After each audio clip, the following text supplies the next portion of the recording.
Howdy y'all, Joe Hills here, recording as I always do in Nashville, Tennessee, and today around Red Sky Bay, we have a little bit more work to do on our visitor's entrance and nether hub kind of setup. Now in our last episode, we moved that mining portal that goes in the waterfall over there out of the center so that it is a little bit less, let's just say visually dominant for people coming in through here.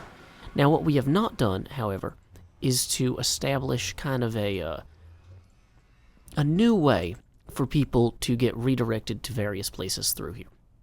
So what I'm kind of thinking is, I would take the glass that we've got here and kind of break it with my Silk Touch pickaxe in order to create some sort of a larger kind of surface.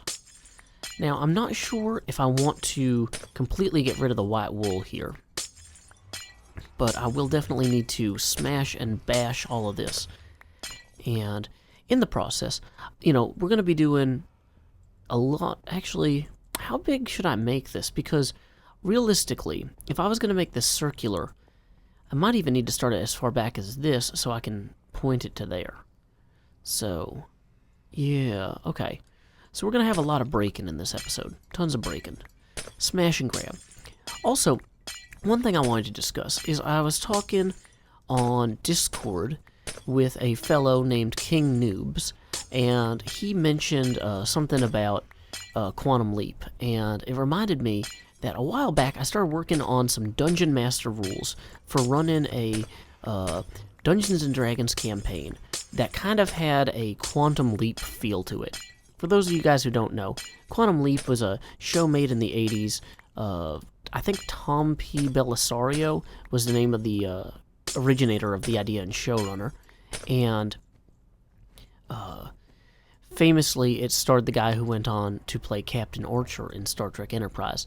But anyway, before we get too off track, what I kind of wanted to say was that basically the underlying premise of Quantum Leap is that there's this guy who is getting teleported into other people's bodies all over time and space. Well, I say all over time and space. Mostly within the United States and almost entirely within his own lifetime. Because one of the limitations of kind of the Quantum Leap thing, the time travel rules or whatever, is that he can only travel within his own lifetime. And when he arrives, he doesn't know whose body he's inside of, or what their identity is, or anything about why he's there. But there's something there that went wrong in the past that he has to fix. And I was thinking, you could kind of run a Dungeons & Dragons campaign like this, where your players are innately, first-level adventurers who somehow are recruited by a king, or a sorcerer, or something like that, to participate in some sort of magical time travel experiment. And every time that they, and basically something goes wrong, and they're sent back in time, and they have to fix things in order to, go to the next assignment. But each time they do, they can't control where they go next, much like Quantum Leap, and they can't control whose bodies they jump into.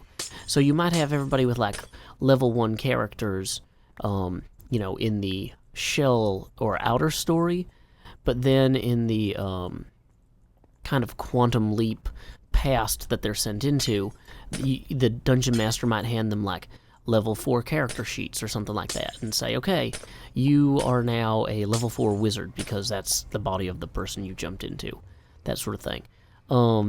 And it'd be interesting, I think, to see how players handled that. You'd have probably, let's say 4 or so, let's say 4. You'd probably have, why am I saying 4? Oh, because that's how many of these I have. I was going to say, you'd probably have 1 to 3 episodes within kind of each setting. You send them back in time, and then they have, that you would spend a few sessions in that time period, so they would have a chance to learn each new character that they take over.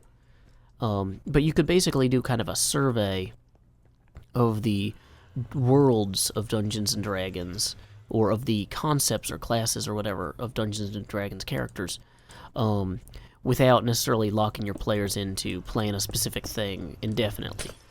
And like I was thinking with the setting, what you would do is ideally the dungeon master would have to work out in advance, like kind of how the different leaps or collections of sessions within a particular time and place would ultimately affect each other, so that players feel like they might run into descendants of people from a previous adventure through their time travel, or they might run into ancestors, but the things that they had done would have in some way impacted the lives of the people that they're bouncing around into.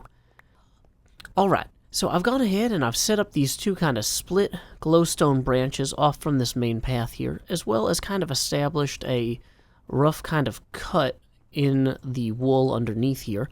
So we have this nice, comfortable path that folks will start coming down when they enter initially. And then as they go further and further into here, they're going to go like, whoa, this place is gigantic, because, well, it is. So that's good, you know. I should probably also continue talking a little bit about the Dungeons & Dragons Quantum Leap idea. So anyway, there'd be a lot of work for the Dungeon Master in creating the setting for all this, because you would have to keep in mind how historical events of one adventure might affect the next one. And there'd be more work for the players, because they'd be learning how to play a new kind of character every few sessions. But, you know, as long as you're not giving them too much, like, crazy high-end magic use stuff, or as long as they were already familiar kind of with the underlying tenets of characters in Dungeons & Dragons, you'd probably be okay. I don't know, the whole thing is highly experimental, because you're not playing the game at all how it's intended to be played. But I think that has some merit, too. You know, you gotta kind of stress out a system in order to understand its strengths and weaknesses to some degree. So, anyway, just kind of thinking about that, like, I don't know, you'd really have to have players who wanted to play in a campaign like this, though. You couldn't just spring this on them. Because if they were like, okay, I rolled this character I really want to play, and then you're like, great, you're going to play that person, but that person's going to be a completely different class and species than you originally thought. It's like, wait, what? That's weird. I don't know. Okay. So just kind of as I'm looking at all this, one thing that jumps out at me is that I should probably have another kind of glowstone branch at some point, kind of coming out from this portal, kind of saying like, hey, go to this one. Whoops, that's not how you do it. Also, this one for the mouth of Red Sky Bay, I was thinking because we have the sand in front of the actual mouth of Red Sky Bay, it'd be cool if we had... Whoops, whoa, not what I wanted to do at all. Ender Pearl. It'd be cool if we had some sand up here, too. Although, you know, some of that might be more complicated now that I've done this. But yeah, here we go. Kind of to reinforce that, like, what's over here type of thing. Maybe put some sand along there.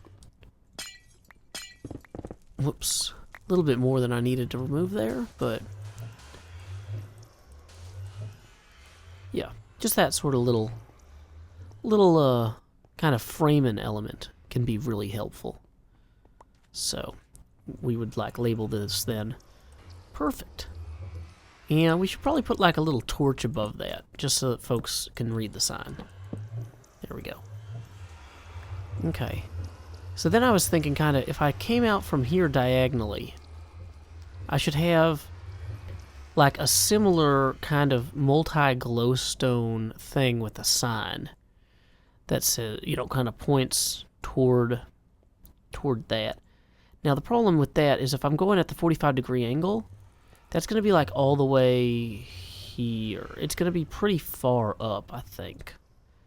But let's see. If we wanted it to start at the same place and go about 4 blocks, though, yeah. 1, 2, 3, 4. Whoops. Misplaced everything. Yeah. Okay, so then we would have, like, I wonder if I should use the fence posts for this. That might also be worth investigating, because these fence posts with signs on them, Burma shave style, have been pretty good. Okay.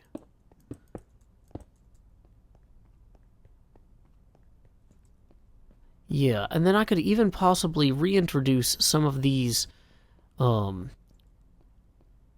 like floor tiles, kind of almost like as islands, hovering above certain elements here.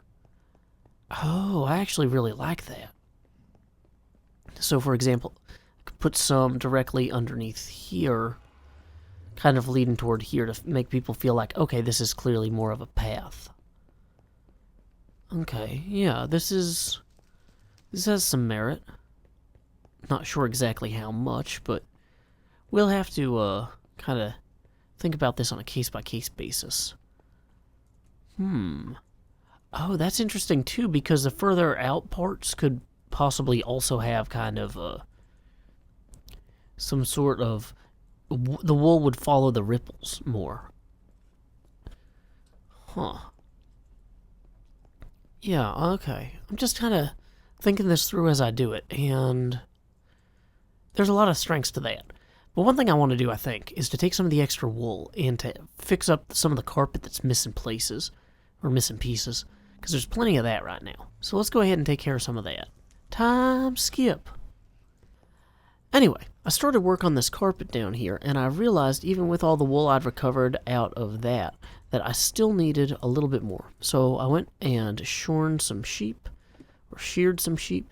and I should be able to really kind of punch this up in a way that is visually satisfying and, relatively conclusive. Please, guest, don't have just spawned next to me, because I will be so mad. Okay. Good. No ghast immediately adjacent me. Excellent. Okay, so we're just going to take this white wool, run this through here. Yeah. So, I guess a few other things I should talk about real quick with that Dungeons & Dragons Quantum Leap idea is, like, you could possibly have one of the player characters be somebody in the present day who is, like, the holographic Al character from Quantum Leap. And then, like, can give the players messages from the DM about stuff that's happening or changing in the present as they change things. Although, that's kind of a weird role for a player character, because it would be more like an assistant DM. So I could kind of see a lot of people not wanting to do that. I don't know. That'd be one element where the DM would either do it themselves, or they'd see if maybe they shouldn't do it themselves. I don't know. Depends on your players. So much of Dungeons & Dragons depends on your players. So, that's fine. Let's see. Just a little bit more wool along here. Boom. This is finally all coming together. It's not perfect, but so few things are. What's that? We need a little bit more blue wool. For once, we actually have enough. Yay. It's amazing actually having enough wool to do something for a change. There we go. You know, I might add a little bit of, like, accent color or light under some of these. Like this one here, for example. Just hop in, drop that down there. I feel like this whole thing is going to be more interesting if there's kind of more variety in terms of how much light there is. Like, not every single corner would have a light under it, but some of them would. So then it'll kind of give it an ebb and flow to it. In some ways, it might look the most interesting if I put the light under the dark blue, because those are the darkest blocks, and it would kind of create an interesting contrast. So that means if I wanted to go this way to find the comparable block, wow, it would actually be way out here. But, you know what, we can just kind of put one of these under here. Two of these, yay. Yeah, so it's a little better. Now, I've also got my brightness way the heck up. So if I turn it down to moody... Oh, wow, this is actually kind of really crazy. I can't even... Where's my ladder well? Okay, this brightness is maybe too much. Or too little, I should say, but...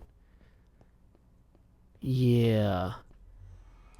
If that's, I don't know if any other players on the server play that low a brightness, but I probably should keep that in mind while I'm evaluating how I do this in the future. So yeah, I guess one last kind of thing in closing is that I am going to be heading to PAX South, basically super early tomorrow morning, Friday, the first day of the convention. So by the time you see this episode, it might be a little bit past when I normally publish, because I might not have time to edit before we get on the plane and everything. But we'll see how my schedule works out. If any of you will be at PAX South, feel free to hit me up on Twitter. I'm happy to hang out and meet some folks and say hello. So, anyway, until next time, y'all, this is Joe Hills from Nashville, Tennessee. Keep adventuring.